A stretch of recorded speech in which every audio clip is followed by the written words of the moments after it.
There are confessions that solve mysteries, and then there are confessions that create bigger ones. For more than 20 years, an entire kingdom had treated a lady as a living saint. Kings respected her. Church leaders defended her. Thousands believed they had witnessed the impossible. Then one of the most famous women in Spain admitted that her visions, prophecies, and miracles had all been a deception. So how did an entire kingdom accept impossible miracles for decades? I am Mark David, and this is Archive Entry 214.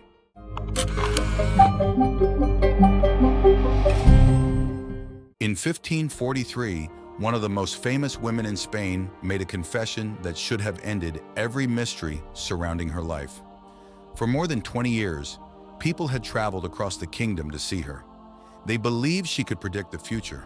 They believed she spoke with heavenly beings. They believed she carried the wounds of Christ on her body. Some claimed they had watched her rise from the ground during prayer. Others swore she survived for years on nothing but communion. Kings respected her. Nobles sought her blessing. Church leaders treated her as one of the holiest women alive. Then she said it was all a lie. Not only a lie, something darker. According to her confession, the miracles did not come from God at all. They came from the devil. If that confession was true, one question refuses to disappear. How did an entire kingdom accept impossible miracles for decades? This is the story of Magdalena De La Cruz. To understand how extraordinary her rise was, you first have to understand the world that created it. Spain at the end of the 15th century was a deeply religious society. Faith shaped politics, culture, education, and daily life. Stories of saints and visions were not relics of a distant past. For many people, miracles belonged to the present. Divine intervention was not considered impossible. It was expected. Magdalena was born near Cordoba in 1487. Accounts written later claim that unusual experiences surrounded her from an early age. Some stories describe visions during childhood. Others spoke of spiritual encounters that seemed to mark her as different long before she entered religious life. Were these genuine experiences? Were they stories added later by admirers? Or were they the first pieces of a legend still being written? As a young woman, Magdalena entered the Franciscan convent of Santa Isabel de los Angeles. Within the convent walls, stories began spreading quickly. She reportedly entered ecstatic states during prayer. She claimed to experience visions. Sisters spoke of unusual events surrounding her devotions. The stories did not stay inside the convent for long. Visitors arrived, then more visitors arrived. And slowly, something subtle began to form. Not just belief, but expectation. Soon people traveled significant distances simply for the chance to see her. The reports became increasingly extraordinary. Some witnesses believed they saw signs of stigmata. Others described prophetic abilities.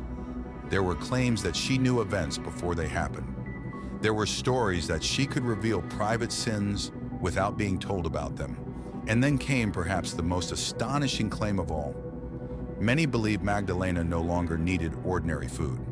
According to supporters, she survived almost entirely on the Eucharist. For believers, this was evidence of holiness. For skeptics, it was evidence of something else. But skepticism struggled to keep pace with her growing reputation. By the 1520s, Magdalena had become far more than a respected nun. She had become a national figure. Pilgrims visited hoping to witness something extraordinary. Members of the nobility requested prayers. Influential church figures praised her spirituality. Stories spread through Spain faster than officials could investigate them. Every new miracle strengthened belief in the last one. And every believer became another witness supporting the growing legend.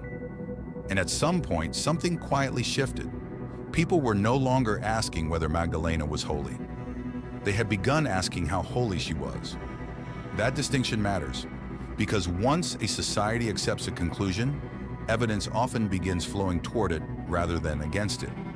If a respected mystic closes her eyes during prayer, people see ecstasy. If she trembles, people see divine power. If she speaks in riddles, people hear prophecy. Expectation doesn't just interpret reality, it reshapes it.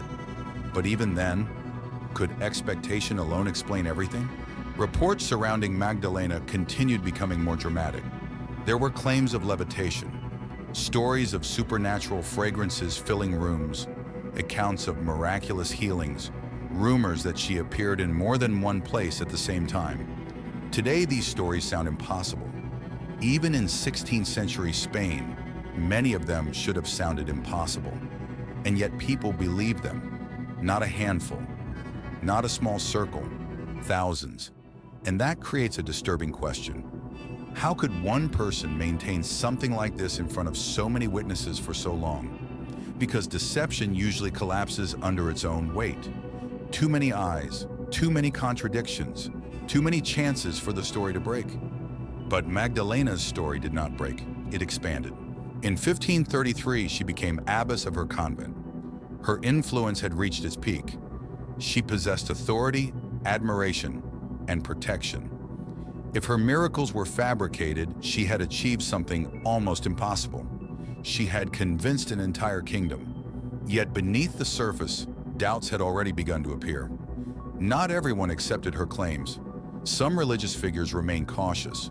Others quietly questioned inconsistencies in certain reports. The future founder of the Jesuit order, Ignatius of Loyola, was among those said to have viewed her with suspicion. The important detail is not just doubt, it is timing, because skepticism existed before the collapse. The collapse did not create doubt, it only released it. Then everything changed. In 1543, Magdalena became seriously ill. She believed death might be approaching, and in that fragile space between life and whatever comes after it, she confessed. The visions, she claimed, were false. The miracles were false. The signs of holiness were false. And then came the statement that transformed everything into something far more unsettling. According to her confession, she had entered a pact with the devil during childhood. The supernatural events surrounding her life had not been divine miracles. They had been something else entirely, something working through her that she herself could no longer fully explain. Whether she believed this literally or spoke from fear, exhaustion, or collapse of mind remains unclear. But for 16th century Spain, that distinction mattered very little. The woman celebrated as a saint was now describing herself as an agent of darkness. And suddenly, memory itself becomes unstable. Because imagine hearing that. Imagine remembering the moments you stood in that crowd, watching, believing, trusting. What do you do with those memories once they are called into question? Do you reject them, or do you reject the confession instead? Authorities opened an investigation. The Spanish Inquisition became involved. For many watching the case unfold, the outcome seemed obvious. Execution appeared likely. Instead, something unexpected happened. Magdalena received a surprisingly restrained sentence. She faced public penance and permanent religious confinement. She lost her reputation. She lost her position. She lost the life she had built. But she did not lose her life. Why? Did investigators see deception? Did they see illness? Did they see repentance? Or did they simply encounter something that refused to fit neatly into any category they trusted? Even today, historians remain divided. One explanation is straightforward fraud. According to this view, Magdalena understood exactly what people wanted to believe and gave it to them. The miracles were performances. The prophecies were educated guesses. The witnesses saw what they expected to see. Another explanation focuses on psychology rather than deception. Religious ecstasy was not unusual in this period.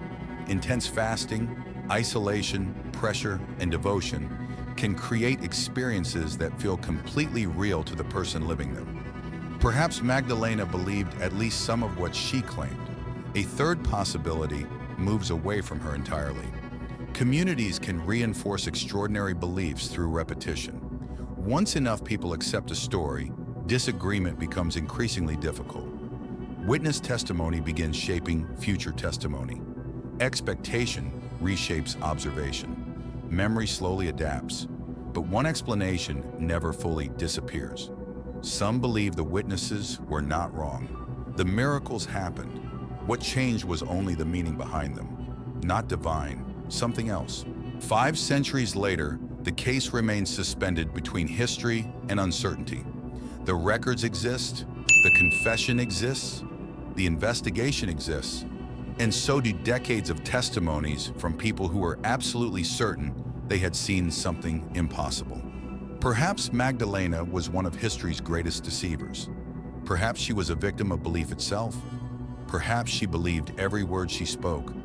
Or perhaps something happened in that convent that still resists explanation. Whatever the answer may be, the original mystery remains. Not whether Magdalena deceived Spain, not whether miracles occurred, but something far larger. How did an entire kingdom accept impossible miracles for decades? And after all these centuries, one final question still lingers in the silence she left behind. If her confession was true, why did so many witnesses insist they saw impossible things happen around her? I am Mark David, and this has been Archive Entry 214.